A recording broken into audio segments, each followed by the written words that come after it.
When the Uganda Cranes take the pitch at Nambule Stadium, the entire country stops to watch. On this pristine grass, elite athletes execute a masterclass in biomechanics, applying precise physical forces to control the game. But the vast majority of matches aren't played in stadiums. They happen on dusty village roads and uneven schoolyards during break time. Standard, organized soccer doesn't actually require a perfect pitch or metal goalposts to function. It doesn't even require a leather ball. Players often improvise with a kavera, a ball tightly bound from crushed polythene bags and seesaw string. When a boot strikes this improvised sphere, the resulting kinetic transfer obeys the exact same laws of physics as a FIFA-approved ball. True skill in this sport comes from a precise understanding of applied physics and human anatomy rather than brute force or expensive gear.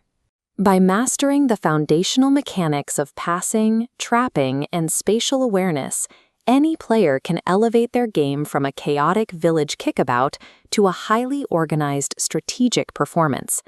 Passing forms the foundation of all team strategy.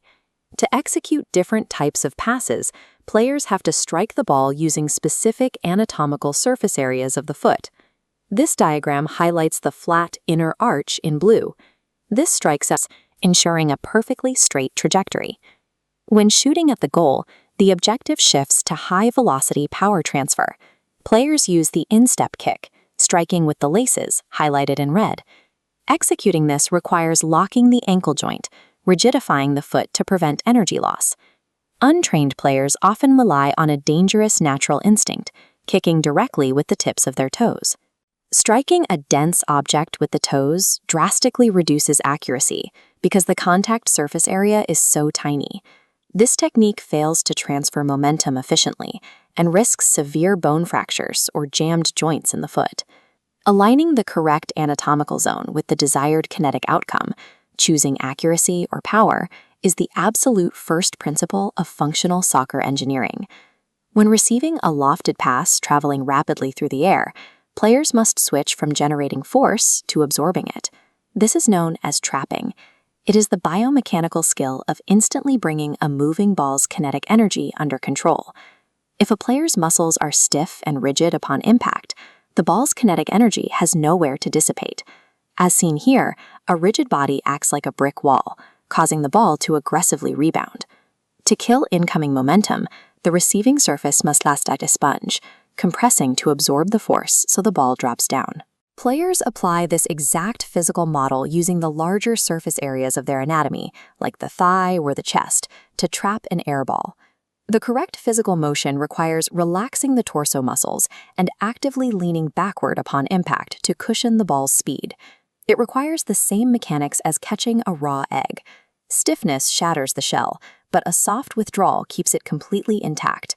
Soft touch trapping successfully transforms the chaotic kinetic energy of a falling ball into controlled, usable possession for the team. When the ball crosses the touchline and exits the pitch, restarting play requires strict adherence to procedural mechanics. A legal throw-in requires 3 strict physical anchors. Both feet must remain perfectly flat on the ground. Secondly, both hands must evenly grip the ball. Finally, the player must deliver the ball in a single, continuous forward motion, starting from completely behind and over the head. Beyond procedural rules, the pitch is governed by physical safety constraints, because uncontrolled momentum is dangerous. 2-footed slide tackles from behind are strictly prohibited. The sheer velocity of a blind strike causes severe biomechanical trauma to the opponent's lower legs. The physics of momentum also govern heading the ball in the air, an area where flinching or incorrect technique directly leads to head trauma. Safe heading requires stiffening the neck muscles, keeping the eyes open, and striking strictly with the dense, flat bone of the forehead. These safety protocols and rules are not arbitrary guidelines. They are necessary anatomical boundaries designed to keep the game from collapsing into injury. Individual biomechanics, like the precise instep kick or the soft chest trap, cannot win matches in isolation. This diagram illustrates a training drill called the rondo, or circle keep-away. It serves as the ultimate test of integrating these micro-skills under pressure. The drill creates intense tactical pressure, forcing a team of 5 to maintain possession in a confined space against a single central defender. This forced proximity means players must instantly utilize accurate lateral square passes rather than attempting selfish dribbling. Surviving the drill prioritizes rapid kinetic transfer and constant spatial awareness. A collective unit that relies on the inner foot for accurate distribution and soft cushioning for control will systematically dismantle a chaotic defense. This exact tactical framework applies perfectly whether you are passing a pristine leather ball or a polythene Kavira ball. Great players are not simply those who can kick the hardest or run the fastest. Elite players control the ball the softest, protect their teammates, and respect the rigid spatial geometries of the pitch. By mastering these first principles, players transform any dusty field or village road into an arena of high-level strategic physics.